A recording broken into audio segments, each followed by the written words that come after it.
I'm standing in front of the deck here, and I've cleared the path down most of the way to the water.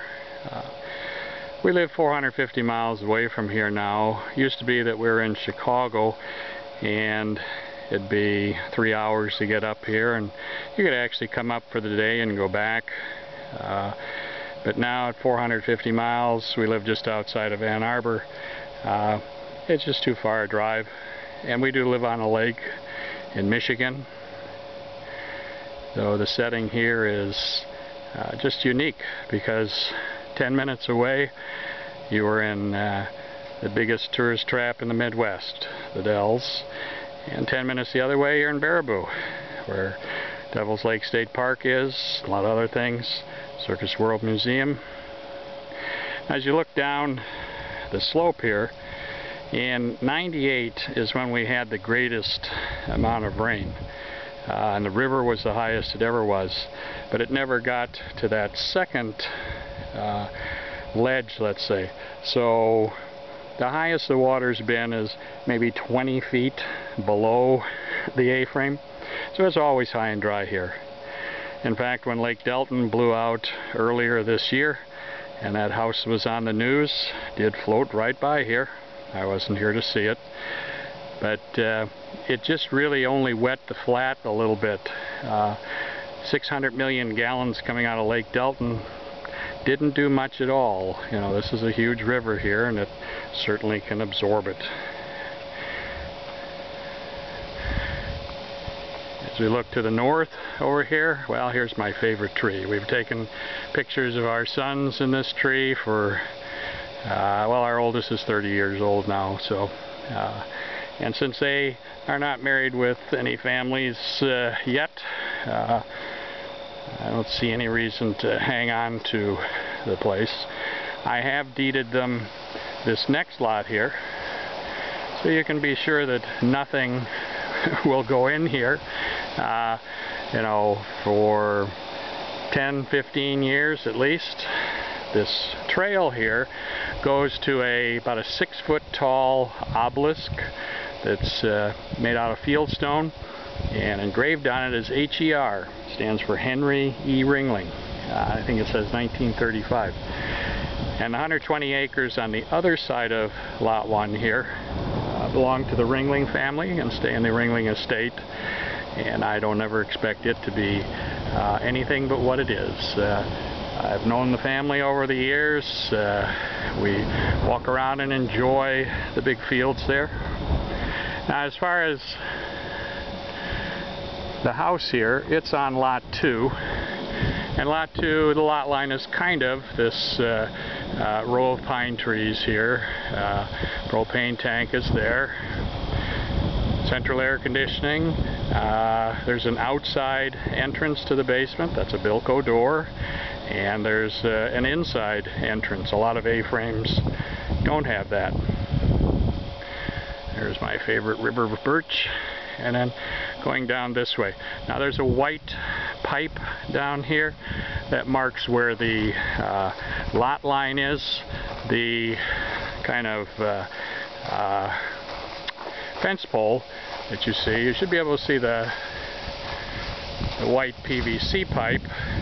But the fence pole there marks where the invisible fence for the dogs run. And that runs along that second ledge. So here's, I cut these trees way back, these bushes way back this year, so I have a little better view, so they'll be coming back next year. And this is the riverside deck. Just a couple chairs out on it right now, but nice large deck, stairs at both sides, barbecue grill. And I'd like to sell the place with everything. So you have a boat and a motor, lawnmower, weed whacker, walk behind weed whacker, tools, table saw, all the beds, all the furniture, everything. And then this lot over here, which I've given to my sons, I don't think that it will ever be developed, and I've written in that they can't sell it, so it'll just stay. And you're free to use it. Here's the roadside deck. Big, huge deck. My folks were ballroom dancers, and I kind of think that we made this big deck at one time because they used to dance around on it. My father is turning 91 this month, so I don't even bring them up here now because they're a little bit too unsteady. My mother's 89. And this is the A-frame from the back. There's a nice little second-story balcony that you can come out on where that owl is perched. And there's a little door up there. You can see there's a window fan blowing. And the two windows down below, the one to the right is a full bath, and the one to the left is the first floor bedroom. Then walking around in the property, this is the septic tank, the riser. I just had it pumped and this riser put on. And it's all fairly mature pine trees here, so there's very little in the way of maintenance. There's virtually no grass to cut. My neighbor stores his wood over here, and that's fine. If we do sell the place, I would certainly write in that he has at least 90 days to either use up the wood or move it. So that would be a condition. So here we're getting towards the front of the lot, and the trees that we planted years ago have now grown up. There's a lot line right here in the front. Nope, that's the electric fence line for the dogs. The lot line's further over. Probably the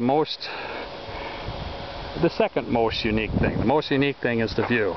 But the second most unique thing is this. So turn around, it's a dead end. And going down the road, a mile and a half, are 38 lots along this side. And the lots are just, the first 7 can see the water, and all the rest of them going further down are looking through about 700-800 feet of scrub brush, and you can't see the river at all. So here you can see the blue spruces that we planted that were little teeny things, and backed by oaks. And there's our address, South 1410A, which is Indian Trail Parkway. Our driveway, since we don't use it much, is just grass. It's the neighbor's place. They started out with an A-frame just like us, and built a house around it. So you can see all of the mature trees. You can see my truck up there next to the A-frame. So that's kind of a view outside.